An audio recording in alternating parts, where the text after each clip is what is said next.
Hello, Sir Mekra and friends. My name is Devin. My name is Carl. My name is Cliff. My name is Devin. In this presentation, we will be talking about censorship, which, in my opinion, is a very interesting and contentious topic.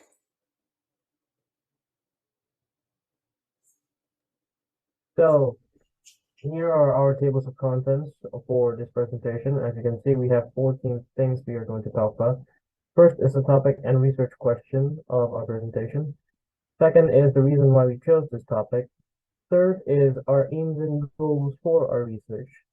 And fourth is our predictions about our research. And fifth is our finding of our research. Sixth is what is all about what censorship is. 7 is all about what free speech is. 8 is cases of censorship. 9 is advantages and disadvantages of censorship. 10 is the conclusion of all that we just presented. 11 is how we can help. Basically, yes. 12 is sources that we can use as information for our presentation. 13 is any biases or no biases that we have with our presentation. And 14 is group issues and what we can improve on.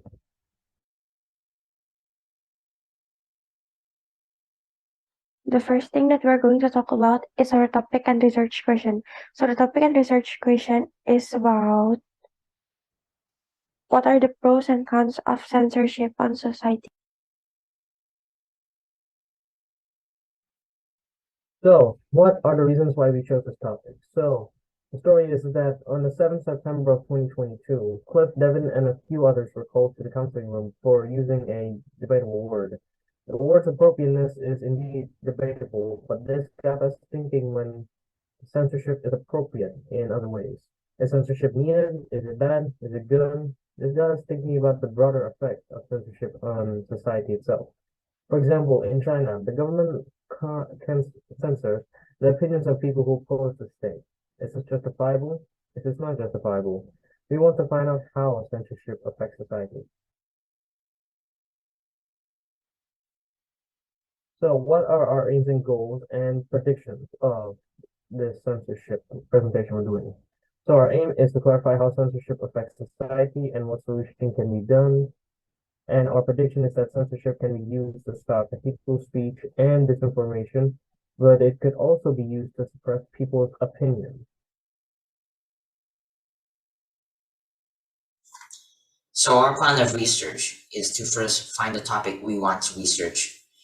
Then we find sources needed to research the topic.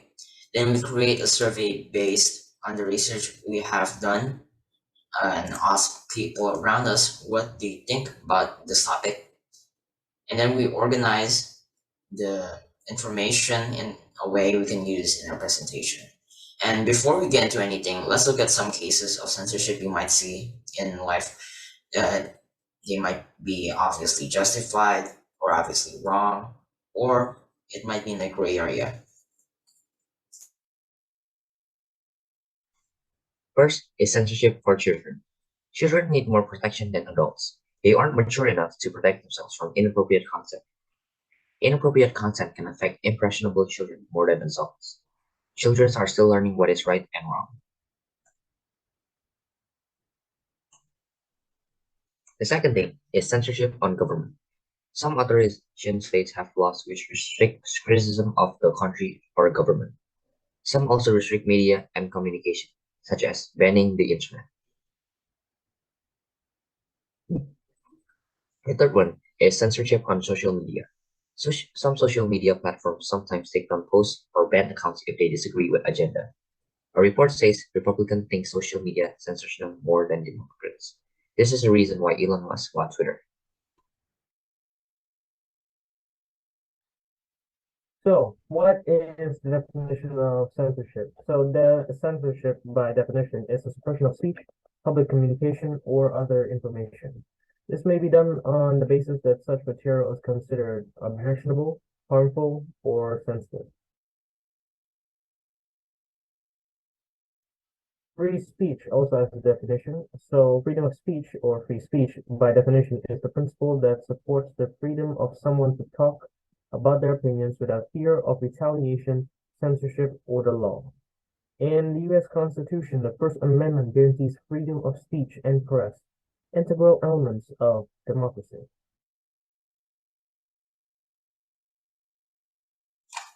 Alright, let's look at what people think. In our survey, we got 21 respondents. The majority of people are pretty centrist on the question of what do you think of censorship? One person answered that some kinds of censorship, such as moderation of hate speech, is good, but something like blocking someone's opinion isn't.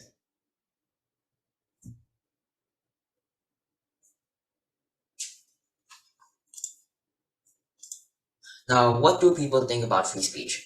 Most people think free speech is good, but the answers are more extreme than the last question. One person said free speech is a human right, while another said it's harmful. Here we got a scale from 1 to 10. How much censorship should the government enforce on speech? With total anarchy on the left and total government control on the right. The average is 5.62, slightly leaning towards censorship. However, younger people tend to answer lower than older people.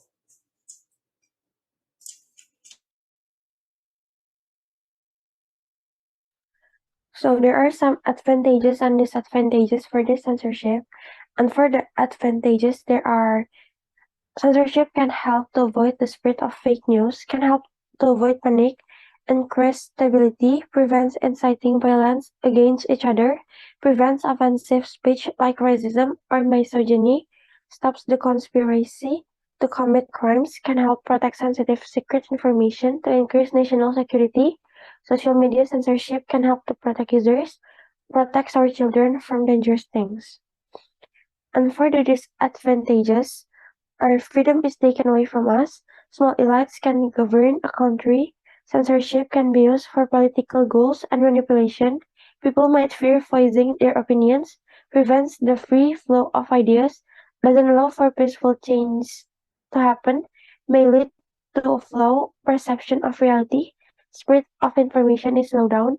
Censorship can be cost intensive. Slow down progress. Education may suffer due to censorship. Religion is often misused to promote censorship.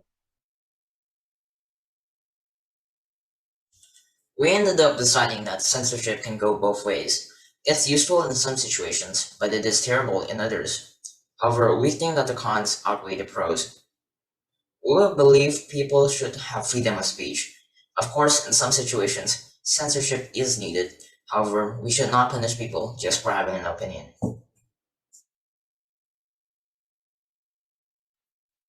So, how can we help with the situation of censorship and not censorship? So, there are two things that we can do. First thing we can do is advocating. We can advocate or should advocate for freedom of speech as it is a human right to voice your opinion.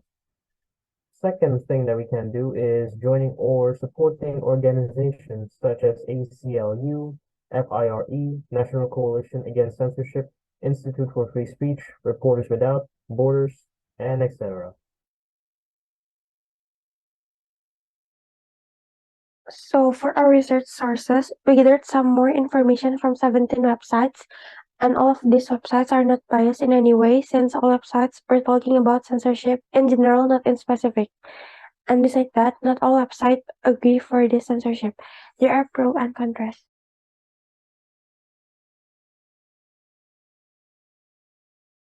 For the bias, of course, no one is completely unbiased, but we try to remain as neutral as possible.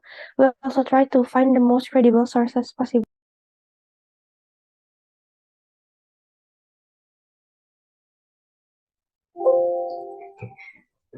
So, what are the group issues and what we can improve on? First, we have some little miscommunications due to lack of communication, and we should have communicated more with each other.